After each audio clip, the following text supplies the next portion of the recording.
Welcome back to the lab, folks. Today we're going to just do a very quick test of these 3 meters here, and we'll just go through some of the ranges on it and see how accurate they are. So let's get started on it. Now these meters, like I said, I got these off of AliExpress, and I saw them on there, one of these buy 3 things to get free shipping deals, and I thought to myself, oh, I'll get these in and see what they're like, and try and judge to see if they'd be good for a kid or to throw into a toolbox or something like that, just to have around, maybe in the glove compartment of a car, whatever. So let's move ahead with that and see if these meters kind of fit that description. So I'm just going to go through these 3 different resistance, standard resistance here. So we'll have 100 ohms, 10k ohms, and 1 meg ohm, and we see how they handle those. So these meters here, because they don't have auto ranging, we're going to have to put them into the 200 ohm mode. This one here, I've got a bit of an issue in that it doesn't take standard spacing, so we'll put some alligator clips into it. We'll try out the 100 ohm first. Yeah, it's about 1.5% low. Okay, let's try this one. It's about 0.3% low, so it's pretty good. And let's try this one. All right, let's go up to the next range here. We'll have to switch these ones here. So this is the 10k resistor. It's exactly the same amount off. Now this one's a little bit different. It's more like this one here in this range, and up here this one's right on. Okay, so we got 2 meg scale here. Yeah, exactly the same error again, by the same amount. Same here. This one's right on. Okay, I'm going to see, these ones here won't do 10 meg ohms, but I'm just going to see if this one will. Yep. So it'll go up considerably higher than these ones over here will. So this wins the ohms. It's more accurate and it has greater range. So let's put some voltage through them here. All right, so we got coming in here to the fluke here, we got 30.02 millivolts. Yeah, this is reading 30.03. This one's a little bit low, 29.8. This one's reading pretty good within its precision, so it doesn't have that extra digit that we can get on these ones. Let's bring this voltage up and see where we go from there. Okay, so these ones we've got to switch ranges. And 2.43, yeah, so there we go there. So 2.42, 2.38, this is really low. 2.42, these two are pretty good. Within 1 count. Next range up.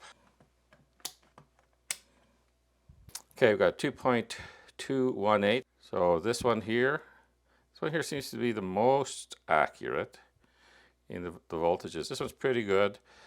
This one's off by too much. Let's bring it up a little bit more. Next range.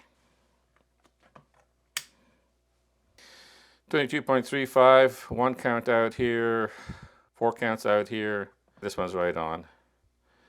Any difference in the linearity? So this is 49.7, 49.7. So this one's off by what? 3 counts. I guess that's good. That's not too bad. This one's off by about 8 counts out. Let's run a little current through them and try that. All right, so we got 12.6 milliamps going through it. These two are pretty close. This one's a little bit off. This one seems to be suffering just a little bit on the accuracy side. Let's bring this up to the next scale up. So we've got 89 milliamps, 90, 89, 88.6. So it's a little bit better on this scale. Yep. So we've got 200 milliamps. This one's way off. The other ones are okay. Let's bring it up. Let's bring it all the way up to an amp. So 1.02, 1.02, 1.007, a little bit low. This one's right on. This one's out to lunch. Let's try some diodes. Here's our diode box. Let's see what this one here makes of a Schottky diode. Very, very low. That could be true. It could be just passing a very small amount of current through. Let's go up here to silicon diodes. Red LED, it lights it up, but it won't give me the voltage across it. It'll light up a yellow one, a green one, and a blue one, but I'm not getting the forward voltage. Okay, let's see how this one over here does. Again, it's lighting them all up, but not getting forward voltages. Not even the forward voltage on the red LED. And the other two diodes, it does kind of okay. All right, let's see what our leader here is doing. Okay, it's a lot closer to what I measured these with before. Yeah. It's lighting up the red LED and giving us the forward voltage. It's giving us forward voltage on the yellow LED, the amber. It's lighting up the green, but not giving us the forward voltage. And it's not lighting up the blue at all. Let's try continuity. All right, let's try this one first here because the leads are in it. So this is at 25 milliseconds. Will it keep up with that? It's keeping up at 25 just fine. Let's bring it down to 10. Missing at 10 a little bit. What about 15? So it'll do it in 15 milliseconds. Let's see what these ones here are like. They're completely unaware of anything going on.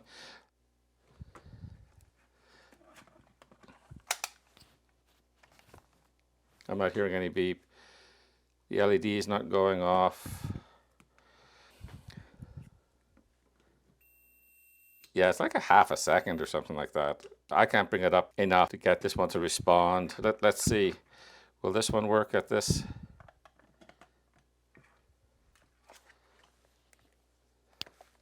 I'm not hearing any beep. So again, it's something where you... Yeah, that one's even worse. That's like 3/4 of a second. That's ridiculous. Okay, so definitely this is a winner. In fact, this is better than a lot of meters I've tested at many times its price. You'd be able to do it consistently at 15 milliseconds. That's useful. That's pretty good. What should we check next? Volts. I'm not going to bother with the AC volts because I'm not going to put 200 or 600 volts on these. Try and figure that out.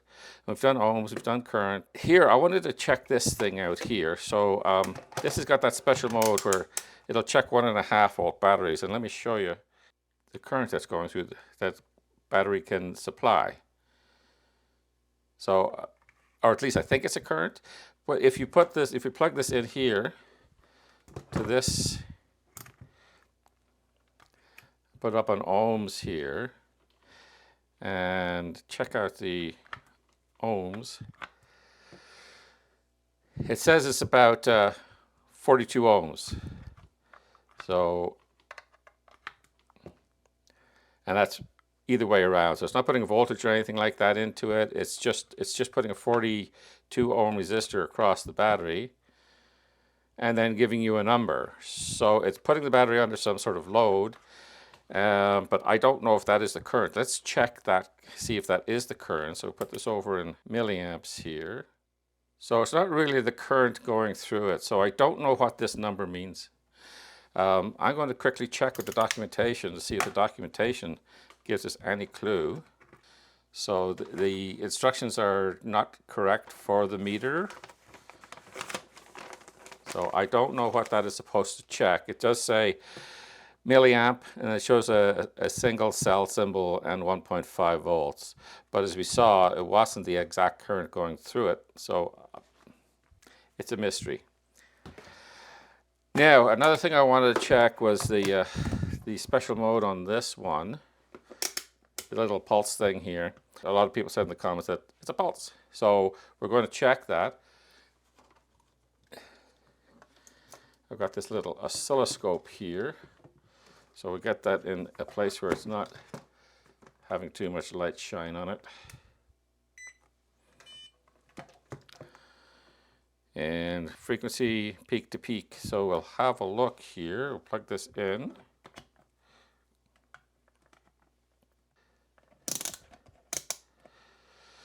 And there we go. So it is a pulse. It's at 56.7 hertz, but that's closer to 60 hertz. And we've got a peak to peak value of 2.53 volts, 1.26 volts RMS. So I guess it's supposed to be 1 volt RMS at 60 hertz, but that's what we're getting.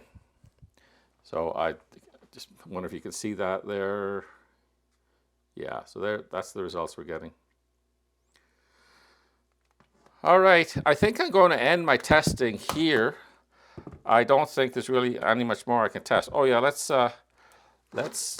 just briefly, I want to show you, I think I mentioned in the other video that it doesn't do transistors very well. So let me get a transistor here. Here's a 2N2222. Put that in there. And there's nothing, it's not, look, the way, it's not going into anything. There are no contacts in there. And the other one is the very same. Like there's no contacts for like, just nothing in there. So I don't know why they have them there, and I don't know why they have a position on the switch for them, but they're not functional in that respect whatsoever. So yeah, I'd have to say definitely this is the winner by a long shot. It's got so many features that you'd expect to find on meters starting at about 40 bucks and going up.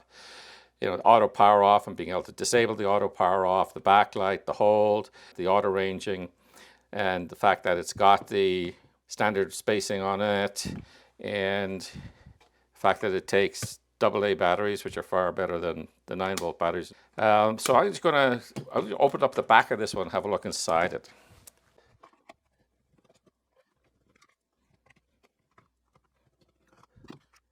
Well, there we go. That's all the splendor and detail you'd expect from a $6 or $7 meter. It's got one MOV there. This is fused. This has got a polyfuse in it. That is really, really good. Yeah, that's the milliamp. So that's a polyfuse for the milliamp. The 10 amp is just got this thing here. It looks like there's a space here to put in a wire shunt here, but it's just got a little shunt resistor. So I guess that could be your fuse if you're okay with changing shunt resistors. Oh, there's the antenna for the NCV. Nice big antenna. No wonder it's so effective. Yeah. I'll leave links to everything down below in case you guys want to pick up one of these for an aspiring young kid who's wanting to learn electronics. This is definitely the one to get, even though it is a couple of bucks more.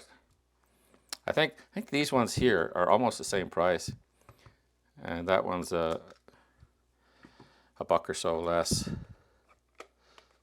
All right, folks, thanks for coming out. We'll see you in the next video. Bye-bye.